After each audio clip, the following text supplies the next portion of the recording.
Eu tenho falado já sobre Feliz Natal, sobre muito além do Noel, né?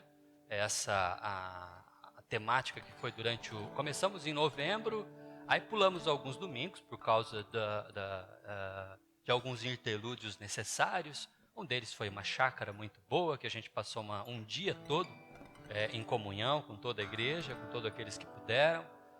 Outro foi o coral, foi semana passada, e então eu volto hoje atrasado, porque estava para o dia 15 eu falar desse tema, muito além de um Feliz Natal, e aí então eu joguei para o culto do final do ano, para a gente falar sobre muito além de um Feliz Natal.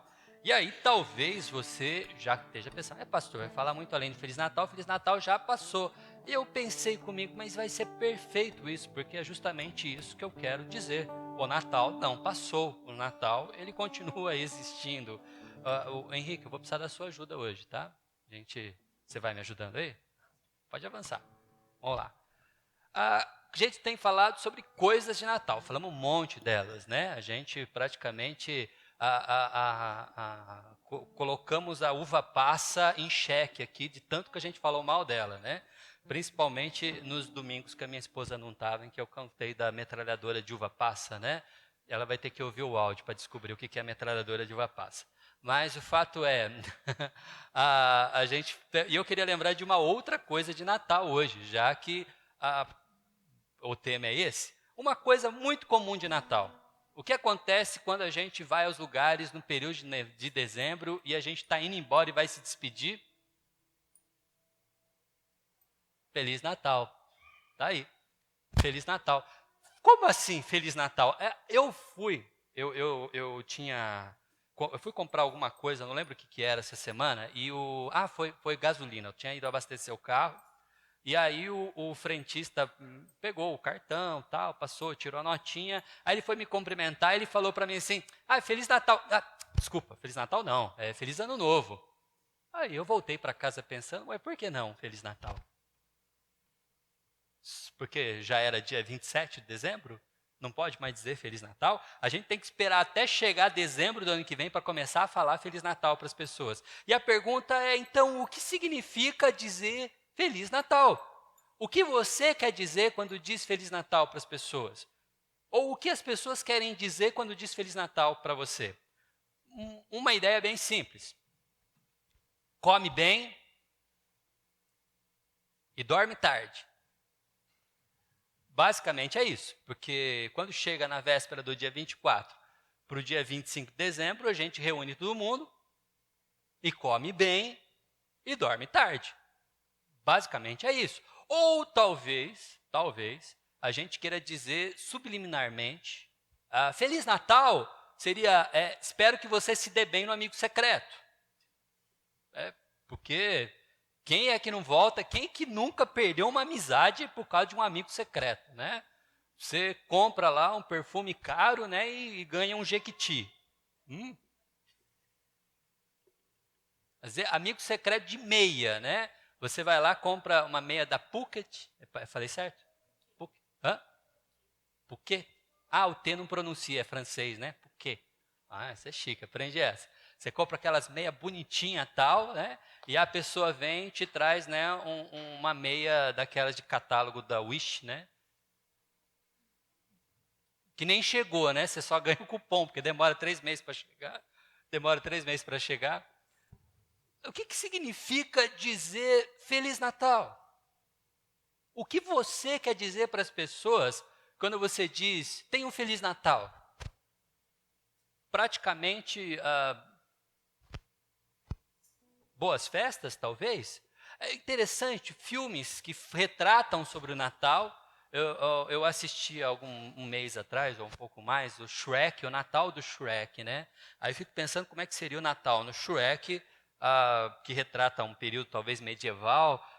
Como talvez seria essa ideia? Bom, eles enfeitam a casa, e ele está procurando sentir o Natal, porque o ogro não comemora Natal, e ele procurando o sentido do Natal, e ele descobre que o sentido do Natal está na festa. E reunir a família e festejar. E é por isso que se faz um Natal, e todo mundo diz Feliz Natal. E a pessoa de Jesus não é nenhum protagonista na história, porque ele nem mesmo existe na história. Talvez tenhamos perdido o sentido do que é um Natal. Talvez isso tenha se desprendido da nossa realidade. Eu queria ler um texto com vocês sobre alguém que talvez não tenha a menor noção do que significa Natal e vai encontrar Jesus. Essa pessoa é Nicodemos. Capítulo 3 do Evangelho de João conta a história de Nicodemos, um homem que está curioso a respeito de Jesus, assim como muita gente se reúne para celebrar o Natal, porque a palavra está em moda, todo mundo está falando, mas o que significa isso? E ninguém nunca vai pesquisar o que é Natal, talvez saiba até, ou tenha um relance, sabe que é uma coisa de igreja, de religião, mas o Natal em si é só a festa do sábado, do dia 24 para o dia 25.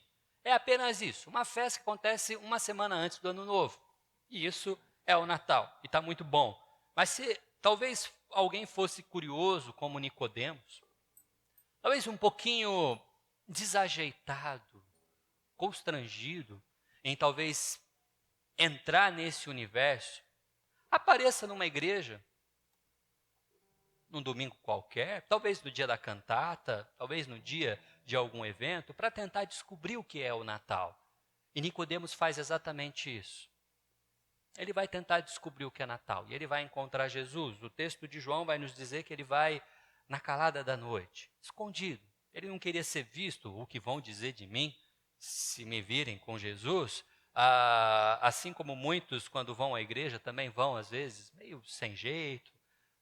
Dá aquela olhadinha assim para ver se não tem ninguém conhecido na rua, atravessa rapidão e sobe as escadas aí meio disfarçado para não ser reconhecido. Nicodemos estava assim. E aí Jesus tem uma conversa com ele, e você vai ler essa conversa com Jesus, o capítulo todo, 3 do Evangelho de João, mas eu queria me concentrar em alguns versículos mais clássicos, e talvez no final da história, que é quando Jesus está concluindo a tese dele a respeito do Natal, embora Jesus não use esse termo. O versículo 16 do capítulo 3, que é talvez o versículo mais conhecido da Bíblia, começa dizendo, porque Deus, isso é Jesus dizendo, Deus tanto amou o mundo, que deu seu Filho unigênito, para que todo o que nele crê não pereça, mas tenha vida eterna. Isso é Natal. O que mais que é? Deus enviou seu Filho ao mundo, não para condenar o mundo, mas para que este fosse salvo por meio dele. Quem nele crê não é condenado, mas quem não crê já está condenado, por não crer no nome do Filho unigênito de Deus. No versículo 19. Este é o julgamento. A luz veio ao mundo, mas os homens amaram as trevas e não a luz, porque suas obras eram más. Quem pratica o mal odeia a luz e não se aproxima da luz, temendo que as suas obras sejam manifestas. Mas quem pratica a verdade vem para a luz, para que se veja claramente que as suas obras são realizadas por intermédio de Deus. E assim termina o capítulo 3 de João. Aí é o final do capítulo mesmo, versículo 21, encerra o capítulo 3. Feliz Natal. Talvez a palavra Natal, significando nascimento, e talvez no português o significado desse Natal não é o nascimento qualquer, embora todo nascimento possa ser chamado de Natal, uma vez que a palavra é um substantivo, mas nós usamos ela exclusivamente para um nascimento. Essa que é a verdade da palavra Natal. A gente deu à palavra Natal um significado exato e preciso. Ela é nascimento, mas ela é o nascimento. E é justamente por isso que geralmente usamos a palavra Natal com letra maiúscula. Vai ser muito difícil você ver a palavra Natal escrita em minúsculo. Só para o cristão muito desatento, porque geralmente quando falamos de Natal, estamos falando do Natal. Estamos falando do nascimento de Jesus. Então, se a gente pensar então em toda a história da vida humana, e daquilo que Cristo está tentando mostrar para Nicodemos, e talvez nas profecias que nós lemos nos 2 últimos domingos de novembro e todo o mês de dezembro, em que o povo andava em trevas e a humanidade vive em trevas, em que o mundo criado estava em trevas, e então houve da parte de Deus o desejo de trazer luz para este mundo, trazer luz para essa humanidade, trazer luz para os nossos corações, trazer luz para toda a nossa história. A principal mensagem do Natal, e tudo o que vamos dizer depende disso, é a clareza de entender que Deus nos ama.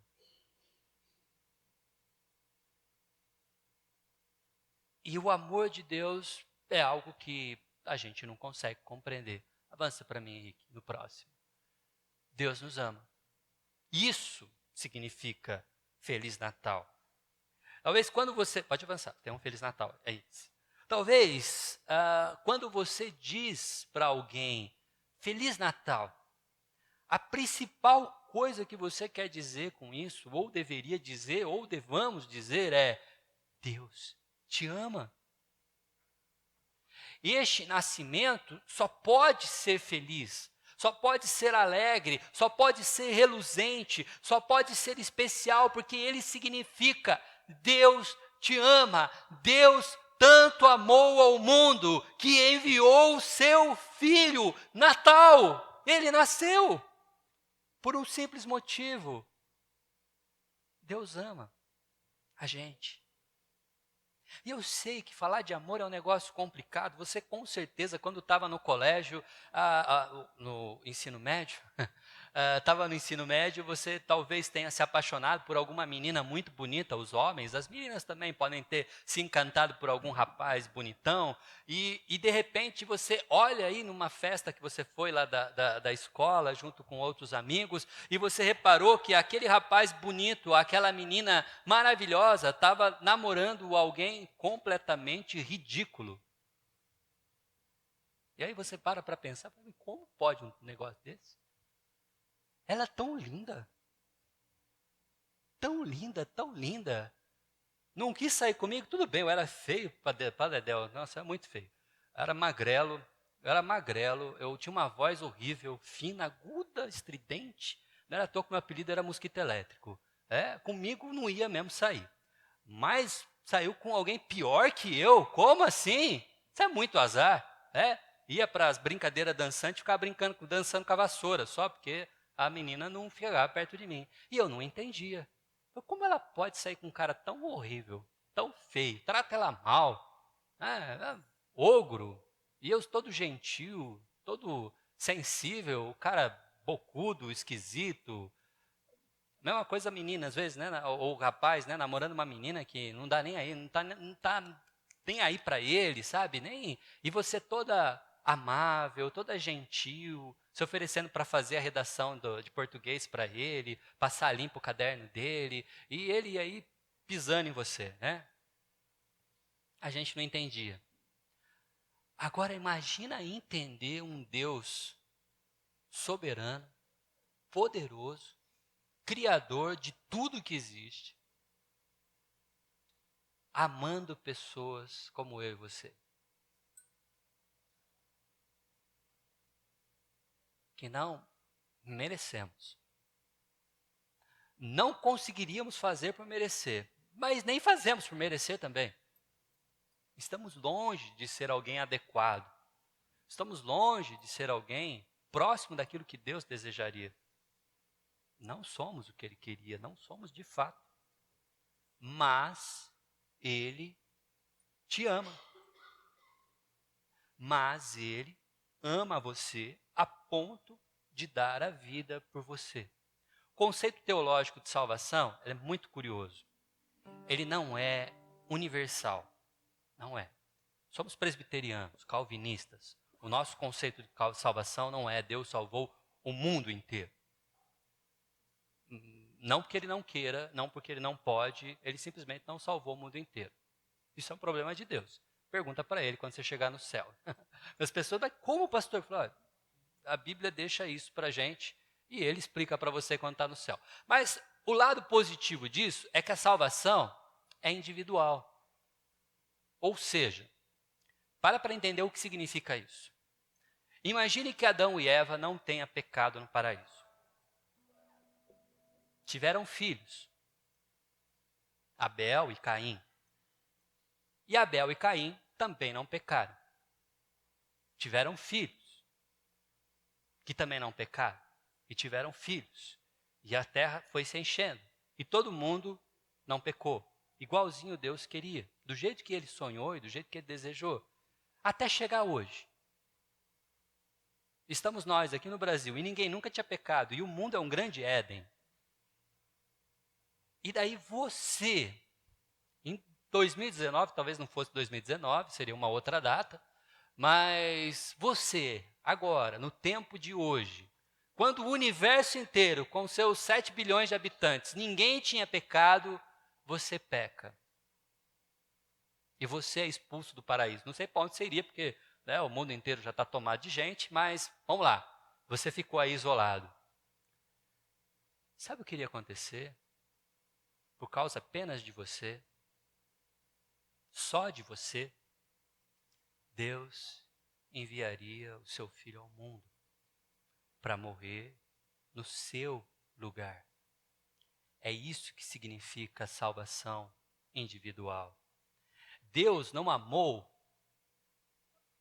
um globo terrestre pigmentado de gente. Ele amou cada pigmento desse globo. Ele amou cada um de nós. Ele ama cada um de nós. Você, pessoa singular, Ele te ama. É isso que significa Feliz Natal.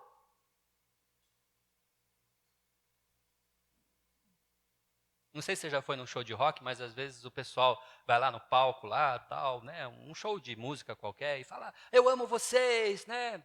E fala assim, né? Não sabe quem é quem. É quando Jesus diz que Deus ama o mundo, ele está dizendo, Deus ama cada indivíduo deste planeta, que já existiu ou existirá. Cada um ele conhece pelo nome. Ele conhece os fios do cabelo, ele sabe como são, ele sabe as teimosias, ele sabe o jeito de andar, ele sabe o jeito que rola na cama para dormir, ele sabe o tom da voz, ele sabe como que é o risco da impressão digital de cada um.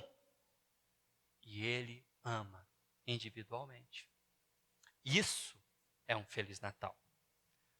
Com base nesse amor, a gente pode talvez entender 3 aplicações que o próprio Jesus dá a Nicodemos quando fala sobre essas coisas. A primeira delas, Deus os amou e por causa disso, Ele veio até nós. Quando você diz Feliz Natal para uma pessoa, você está dizendo assim, Deus te ama, mas Ele não te ama você lá e eu cá, porque se a gente ama a gente assim, né? Gente que trabalha com a gente, você gosta de trabalhar com fulano? Eu gosto, quando ele está bem longe de mim. Tá? Ele fica numa mesa lá do outro lado e eu fico aqui. E tem gente que pensa que Deus ama o mundo, assim, o mundo lá e eu aqui no céu, sossegadão, bem longe dos seus problemas. Não. Deus te ama e te ama tanto, tanto, tanto, que Ele não se importou nem um pouquinho de deixar a sua glória, deixar a sua realeza, deixar o seu lugar especial para vir até este mundo, pisar nesse solo, nascer como criança, crescer como um ser humano comum, mas sendo um ser humano comum, sendo exatamente o que Deus queria para o ser humano. Vamos reler? Versículo 16, 17. Porque Deus tanto amou o mundo que deu o seu Filho unigênito, para que todo o que nele crê não pereça, mas tenha a vida eterna. Pois Deus enviou o seu Filho ao mundo, não para condenar o mundo, mas para que este fosse salvo por ele. A primeira coisa, Deus enviou o seu Filho ao mundo. O menino Deus, o Emanuel, veio até nós. Ele veio até nós. Ele veio com um propósito. Ele não se importou e chegou a este planeta para ser o Deus conosco, o Deus Emanuel. E ele veio para te salvar. Ele veio para curar sua ferida. Ele veio para mexer na sua alma. Todo mundo sabe que eu sou professor e eu gosto de estruturar as coisas para ficar fácil na cabeça. Quando a gente fala Feliz Natal, então, deveríamos querer dizer: Deus te ama.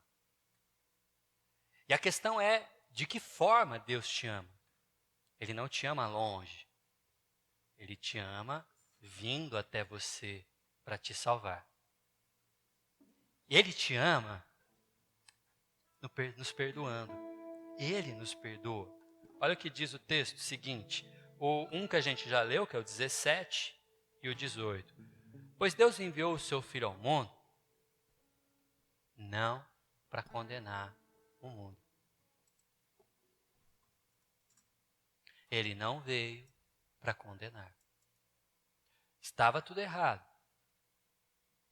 Somos dignos de condenação. Mas ele não veio para isso. Mas para que o mundo fosse salvo por meio dele. Quem nele crê não é condenado. Mas quem não crê já está condenado, por não crer no nome do Filho unigênito de Deus. A forma que Deus poderia ter para não condenar o mundo.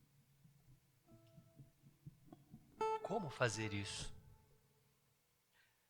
Porque você pega uma situação em que a pessoa é culpada e precisa pagar pelos seus crimes. Ela é evidentemente culpada. O mundo precisava ser condenado. Essa era a exigência de Satanás. O mundo não corresponde ao seu Criador. O mundo não faz jus à vontade e ao desejo do seu Criador. Somos condenáveis. Essa é a exigência de Satanás. É por isso que Satanás, entre tantos nomes, tem o nome de acusador.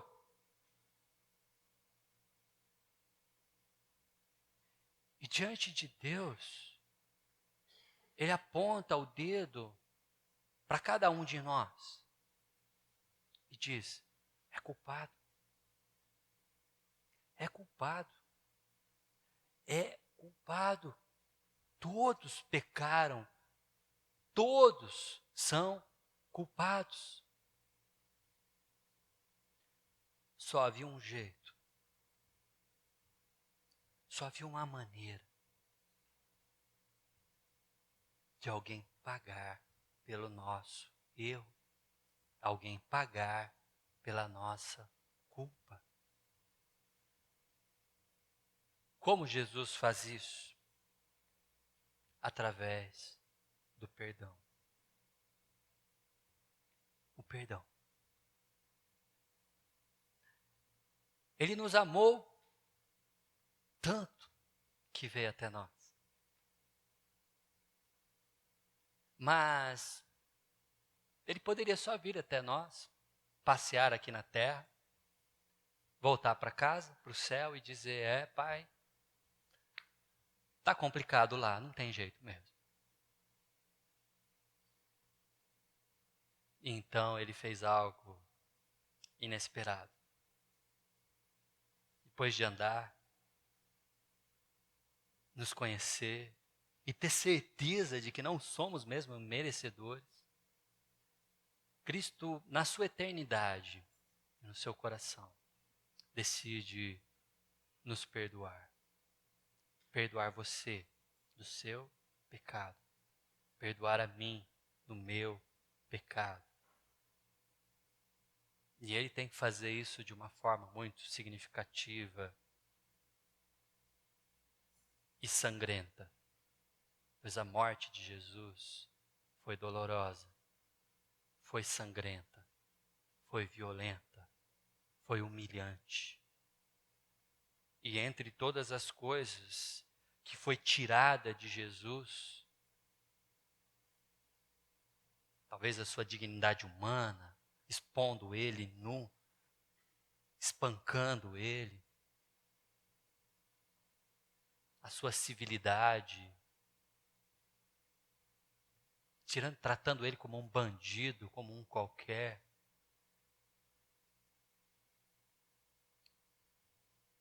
A que mais doeu e Ele mais sentiu foi afastá-lo do Pai. E isso era o que nós merecíamos, ser afastados do Pai. Mas Ele foi afastado do Pai. Deus meu, por que me abandonaste?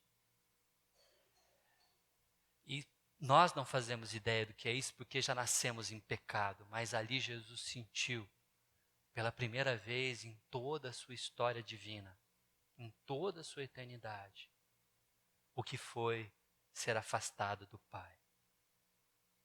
E por causa disso, o desespero o fez questionar: se possível, passa de mim esse cálice, porque eu suporto todas as coisas. Cristo só não queria suportar a distância do Pai. Mas a história do Natal agora se mistura com a Páscoa para mostrar para a gente que esse Deus é poderoso para vencer inclusive a morte. Ele ressuscitou. Ao terceiro dia, ele saiu daquele túmulo, saiu daquele lugar terrível e acordou e abriu os olhos para nunca mais fechar. Graças a Deus. Ele veio até nós e Ele nos perdoou dos nossos pecados. Por isso agora, eu e você, podemos viver livremente, não precisamos arrastar uma bola de ferro nos pés como se fosse uma condenação. Não somos mais condenados, não somos mais nesse estado de condenado. Agora temos livre acesso a Deus, não estamos mais separados dEle, estamos próximos a Ele. Estamos aqui nesta manhã com portas abertas, com uma placa, com uma letrinha caída ali, mas escrito Templo da Igreja Presbiteriana do Brasil. Não precisamos nos esconder. Estamos aqui livremente declarando nosso amor a Deus e Ele está aqui nesse lugar. Essa aproximação só é possível porque Ele nos perdoou. A canção que diz faz chover perdão e graça sobre nós, fala justamente sobre essa realidade. Examinando a letra da música, ficou fácil de compreender. A chuva é algo quase que incontrolável. Quando chove, a água tende a subir, subir e transbordar. Seja o tamanho do piscinão que a gente possa construir, se não parar de chover, a água não para de subir. E a água sobe e transborda e inunda todos os espaços. É isso que o perdão de Cristo faz sobre cada um de nós. Inunda e transborda na nossa vida, ocupando todos os espaços. Faz chover perdão e graça sobre cada um de nós. Deus te ama. Deus vem até nós. Talvez a figura aqui seja como um rapaz perdido no meio do mar, um náufrago ali, sem ter para onde ir. Então, todo lugar que ele olha é água e talvez o único lugar que ele possa ir é para baixo, se afogar. E então, alguém chega até ele para salvá-lo. Sei lá, parece de helicóptero e está lá voando em cima dele. Essa é a figura da quem vem para salvar. E aí, nesse salvamento, vamos dizer que há um preço. E a pessoa que vem para salvar paga esse preço. Nos perdoa. Perdão. E então, nessa atitude de perdão, ele tipo joga um bote salva-vidas. O grande problema nosso é que a gente muitas vezes entende que Jesus veio para nos salvar e joga um bote salva-vidas. Mas daí a gente começa a tratar Jesus como quem tem que remar o bote. Vai lá, Jesus, vem me salvar, rema agora. Rema, rema, Jesus, arranca daqui. Mas não é isso que a Bíblia nos ensina. Jesus também veio para nos usar, para agir através de nós. Olha só o que diz o texto na sequência. Quem pratica o mal odeia a luz e não se aproxima da luz, temendo que suas obras sejam manifestas. Não, aqui João, quando escreve esse capítulo, trazendo as palavras de Jesus, não está dando um spoiler de Star Wars, algo assim, venha para o lado negro ou venha para a luz, nada disso. Essa luz é o próprio Cristo. Quem não anda de acordo com ela, não gosta de se aproximar dela. Jesus incomoda. A luz dele evidencia o quanto somos dependentes dele. É o que nós acabamos de contar. Confesso, Senhor, eu sou fraco. Eu piso na bola. Eu não tenho um coração grato muitas vezes pelas coisas que o Senhor me dá. Eu reclamo demais. Eu não trato a minha esposa, o meu marido como eu deveria. Sabe, na maior parte do tempo eu sou um péssimo pai. Eu passo mais tempo com o jornal da TV e o celular do que com o meu filho, de fato. Olha, quando a gente chega na luz, a gente começa a perceber essas coisas, a gente não gosta. E uma igreja que prega a Bíblia tende a ser instrumento de Deus para mostrar essa luz. E aí, as pessoas não gostam da igreja também. Por isso que igrejas bíblicas não inflam tanto, não enchem tanto. Porque mostrar a luz é mostrar a fraqueza humana. Eu não estou aqui para dizer que você é poderoso, que você vai conquistar grandes coisas, não, querido. Você é fraco e é dependente de Deus. E é isso que a Bíblia diz, e é isso que eu estou dizendo. Quem pratica a verdade, a pratica porque vem para a luz, porque para que se veja claramente que suas obras são realizadas por intermédio de Deus. Quando nós vemos para a luz, alguma coisa acontece. Filipe Yancey diz o seguinte no seu livro A Maravilhosa Graça: Deus nos ama tanto que nos aceita exatamente como somos. Mas Deus nos ama tanto, tanto, tanto, que Ele não quer que você continue sendo quem você é. E acabamos mudando, sendo parecidos com Ele, porque as nossas obras começam a ser obras realizadas por intermédio dEle. Ele vem até nós, Ele nos perdoa, mas querido, Ele joga um bote para você e agora rema, dá seus pulos e comece a mexer você. É preciso ter agora uma ação. Não adiantava Nicodemos ouvindo Jesus passivamente e apenas aguardando que Jesus desse todas as respostas e Nicodemos voltasse para fazer exatamente nada. Não adianta, é preciso ter ação, é preciso ter um movimento da nossa parte. Deus espera uma ação sua. Feliz Natal quer dizer que Deus te ama. E Ele vem até nós para nos salvar, e para isso Ele nos perdoa, mas Ele quer que você tenha atitudes parecidas com as dele. Talvez você diga, pastor, mas eu sou bonzinho, eu não mato, eu não roubo, declaro meu imposto de renda, devolvo os livros na biblioteca. Aquilo que Deus quer através de você são obras realizadas por intermédio de Deus. Obras realizadas por intermédio de Deus têm uma característica. Porque quando a gente vê Ele realizando, a gente percebe isso. são sacrifícios. As obras realizadas por intermédio de Deus em nós, doem em nós e nós às vezes não gostamos. São um desafio. É o desafio para um pai de família realizar obras por intermédio de Deus na sua casa. Porque muitas vezes o leva a confrontar os filhos, leva a discipliná-los, leva a criar um regime dentro de casa que às vezes não é confortável para todo mundo. Mas pai, acordar cedo para orar todo mundo? Para quê? Mas pai, tem que ir à igreja agora? Tem que devolver o troco na padaria mesmo? E a gente começa a ter atitudes em casa que às vezes não são confortáveis. Você ser um empresário que realiza obras por intermédio de Deus é complicado. Porque você está no meio de um convívio de pessoas que acham natural fazer tudo de qualquer jeito, porque o interessante é ganhar dinheiro. Não importa a responsabilidade com a sociedade, com a natureza, com as leis, com o dinheiro público.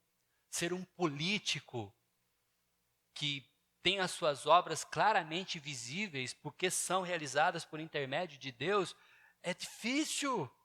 Porque a politicagem que mais faz é obras realizadas por debaixo do pano, escondido. Mas ter um político honesto é um desafio. Alguém que trabalha e realiza obras por intermédio de Deus. E o que eu vou dizer vai parecer um absurdo. É uma contradição. Mas ser um cristão que realiza obras por intermédio de Deus é um desafio hoje em dia. Porque o que mais tem hoje é gente dizendo que você não precisa remar. O que mais tem hoje dizendo que você não precisa de... Deus te ama do jeito que você é e não precisa mudar nada. Tá bom do jeito que você é. Mas não é isso que a Bíblia diz. A Bíblia diz que aqueles que são assim estão, na verdade, andando em trevas. E não se aproximam da luz porque não querem suas obras sendo manifestas. Quando nos aproximamos da luz, Deus transforma o nosso coração e começamos a ter atitudes parecidas com as dele. E isso, mesmo entre cristãos, incomoda. Não tem nada mais que incomoda uma igreja do que ter cristãos verdadeiros dentro dessa igreja. Porque essa igreja precisa se mobilizar, essa igreja precisa se mexer, ela precisa caminhar de acordo com a vontade de Deus.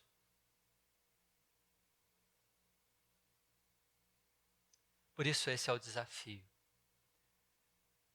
Natal não é apenas venha a nós o vosso reino, mas é também seja feita a sua vontade.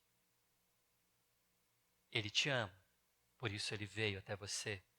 Por isso ele perdoou você dos seus pecados. Mas é justamente porque ele te ama. Ele quer mexer na sua vida. E quer fazer de você alguém que realiza as obras por intermédio dele mesmo. Por intermédio de Deus. Quero só revisar. Muito além de um Feliz Natal. Feliz Natal é anunciar o amor de Deus. E quando a gente faz isso, 3 lições para você, ok? Ele veio só para dezembro? Não. É para o ano todo.